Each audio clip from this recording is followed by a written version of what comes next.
गोवा में किसकी बनेगी सरकार, कौन बनेगा अगला मुख्यमंत्री। जी हाँ दोस्तों, आज की इस वीडियो में हम संपूर्ण गोवा की 40 विधानसभा सीटों की बात करने वाले हैं। आखिरकार गोवा में किसकी सरकार बनेगी। सबसे पहले हम गोवा के पिछली सरकारों की बात करें तो पिछले दोस्तों 7-8 सालों से गोवा में बीजेपी की सरकार है। ये आंकड़ा थोड़ा बदला हुआ है क्योंकि भारत में चुनाव 5 साल बाद होते हैं। ऐसे में विधानसभा और लोकसभा चुनाव 5 साल बाद होने के बाद भी 8 साल से बीजेपी की सरकार कैसे है, इसके पीछे एक कहानी है। गोवा के अंदर कांग्रेस की सरकार 2018 में बनी थी। कांग्रेस की सरकार गोवा के अंदर बनी, मणिपुर के अंदर बनी। लेकिन आपको बता दें कि मणिपुर और गोवा दोनों राज्यों में करीब करीब 1 से 1.5 साल के बाद कांग्रेस पार्टी की सरकार भारतीय जनता पार्टी ने गिरा दिया। मानो कि कांग्रेस के बहुत अधिक विधायक बीजेपी में शामिल हो गए। इसे हॉर्स ट्रेडिंग का नाम दिया गया। कांग्रेस पार्टी ने उन सभी की मान्यता रद्द भी करवाई, लेकिन उसके बावजूद भी कोई बड़ा कदम कांग्रेस पार्टी या न्यायालय की तरफ से नहीं आया। तो ऐसे में गोवा और मणिपुर दोनों में बीजेपी की सरकार बन गई, जिसमें गोवा में तो आज भी बीजेपी की सरकार है, लेकिन मणिपुर में दोस्तों आपको बता दें कि अभी वर्तमान में राष्ट्रपति शासन लगा हुआ है। गोवा के अंदर जब चुनाव हुआ था तब 2022 के अंदर बीजेपी ने 21 सीटों के साथ अपने गठबंधन के साथ सरकार बनाई थी और वो सरकार बहुमत वाली सरकार थी। यानी कि गोवा में जब दूसरी बार फिर से चुनाव हुए तब कांग्रेस पार्टी यहां अपनी सरकार बनाने में कामयाब नहीं हुई थी। यानी कि पिछले 8 सालों से बीजेपी की सरकार गोवा के अंदर है। अब बीजेपी के रिपोर्ट कार्ड की हम बात करेंगे। आखिर बीजेपी की सरकार क्या फिर से गोवा में बन सकती है या वर्तमान परिस्थितियों के अनुसार बीजेपी गोवा के सरकार के इर्द गिर्द भी नहीं है। चलिए दोस्तों, आज की इस वीडियो में हम वोट परसेंटेज की बात भी करेंगे, सीटों की बात भी करेंगे और आपको बताएंगे कि आखिरकार किसे कितना वोट परसेंटेज और किसे कितनी सीटें मिल सकती हैं। बस आप वीडियो में अंत तक बने रहिएगा। वीडियो को लाइक, चैनल को सब्सक्राइब करना बिल्कुल फ्री होता है, इसलिए वीडियो को लाइक, लाल बटन दबाकर चैनल को सब्सक्राइब करना बिल्कुल भी मत भूलिएगा। वहीं गोवा में गठबंधन की बात करें तो एनडीए और इंडिया गठबंधन भले ही नेशनल स्तर पर एक हो, लेकिन गोवा के अंदर ये गठबंधन अलग अलग है।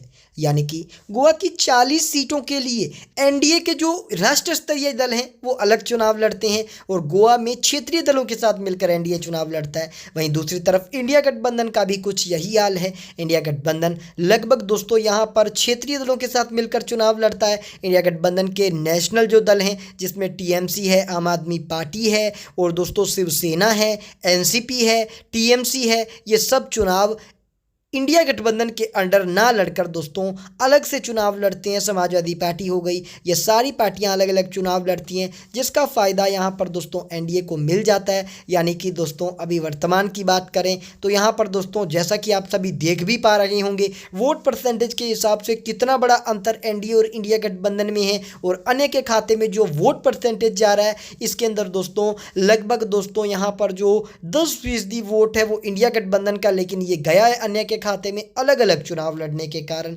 अब गोवा के वोट परसेंटेज में सबसे अधिक जो वोट परसेंटेज जा रहा है, जो आप देख भी पा रहे हैं, लगभग 45% जो वोट परसेंटेज है वो एनडीए के खाते में गया है। 40% वोट परसेंटेज जो है वो इंडिया गठबंधन के खाते के अंदर गया है और 15 सीटों पर दोस्तों यहाँ पर अन्य के खाते के अंदर जो 15% वोट बैंक गया है। यानी कि गोवा के अंदर वर्तमान परिस्थितियों में 45% वोट बैंक के साथ अभी भी बीजेपी यानी एनडीए जो है वो सबसे आगे है। इस बात से कोई भी पीछे नहीं हट रहा है। लेकिन दोस्तों ओपिनियन पोल की हम बात कर रहे हैं, जिसमें दोस्तों कहीं ना कहीं इंडिया गठबंधन और एनडीए में ज़बरदस्त टक्कर जरूर आपको देखने को मिलेगी। अब दोस्तों जैसा कि आप सभी को पता है कि आज प्रधानमंत्री नरेंद्र मोदी के नेतृत्व में गोवा के अंदर सरकार है, लेकिन फिर से बीजेपी ये चाहती है कि गोवा में उनकी सरकार बन जाए। हालांकि गोवा में जो सरकार चुनाव का समय है वो अगले साल है, लेकिन जो सर्वे है आज का है, आज की मूड जनता की हम आपको मुताबिक बता रहे हैं। आज के अनुसार कांग्रेस को मेहनत करनी पड़ेगी, हम आपको झूठ नहीं दिखा सकते, हमारा काम सच दिखाना है। गोवा के अंदर वर्तमान में बीजेपी उतनी ही मजबूत है जितनी कि देश में मजबूत है। बीजेपी गोवा में मजबूत है, इस बात से पीछे हटना न केवल एक प्रकार से हमारे नियम धर्म, हमारे पत्रकारिता के सम्मान को ठेस पहुंचाना रहेगा, बल्कि हमारी विश्वसनीयता पर भी संदेह जता सकता है ये काम। इसलिए हम आपको सच दिखा रहे हैं। गोवा में हम सबसे पहले जिसकी बात करें, जो आपके सामने आ चुका है, जिसका नाम है नॉर्थ गोवा। गोवा के 2 क्षेत्रों के अंदर, 2 रीजन के अंदर बांटा गया है, जिसका पहला जो क्षेत्र हमारे सामने निकल कर आ गया है, जिसमें आता है नॉर्थ गोवा। अब नॉर्थ गोवा में आती हैं 14 विधानसभा की सीटें। नॉर्थ गोवा की 14 सीटों के अंदर से 7 सीटों के करीब करीब एनडीए के खाते के अंदर जीत जाने की संभावना है। इंडिया गठबंधन के खाते के अंदर लगभग 5 सीटें जा सकती हैं और अन्य के खाते में दोस्तों 0 सीटें जा सकती हैं। यानी कि नॉर्थ गोवा में सबसे मजबूत यहाँ पर एनडीए गठबंधन रहेगा। यानी कि गोवा के अंदर जो पहला जिला हमारे सामने, जो 2 रीजन हमने बांटे हैं, उसके अंदर दोस्तों नॉर्थ गोवा की हम सबसे पहले बात कर रहे हैं, जिसमें इंडिया गठबंधन के मुकाबले एनडीए अधिक मजबूत है। इसका एकमात्र कारण इंडिया गठबंधन का एकजुट ना होना है, जिसमें टीएमसी, आम आदमी पार्टी, एसपी, शिवसेना, ये सब जो पार्टियां हैं, ये जो इंडिया गठबंधन के घटक दल हैं, ये सब मिलकर चुनाव नहीं लड़ रहे, बल्कि अलग अलग चुनाव लड़ रहे हैं, जिसका खास तौर पर फ़ायदा जो है वो एनडीए गठबंधन को चुनावों में मिलता देखने को मिलेगा। वहीं अगर हम बात करते हैं दोस्तों अगले यहाँ पर रीजन की, हमने आपको जैसा कि बताया कि पहला रीजन था नॉर्थ गोवा, जिसमें थी 14 विधानसभा की सीटें। अब हम लेकर आए आपके सामने साउथ गोवा का रीजन। साउथ गोवा का रीजन जिसमें 26 सीटें आती हैं। 26 सीटों वाले साउथ गोवा के अंदर दोस्तों आपको बता दें कि ये रीजन गोवा का सबसे बड़ा रीजन है और इस रीजन के अंदर दोस्तों सबसे अधिक पर्यटक जो आते हैं। हालांकि आपको बता दें कि कांग्रेस के सांसद ने एक अजीबोगरीब बयान भी दिया है, जिस पर गोवा में राजनीति तेज हो गई है।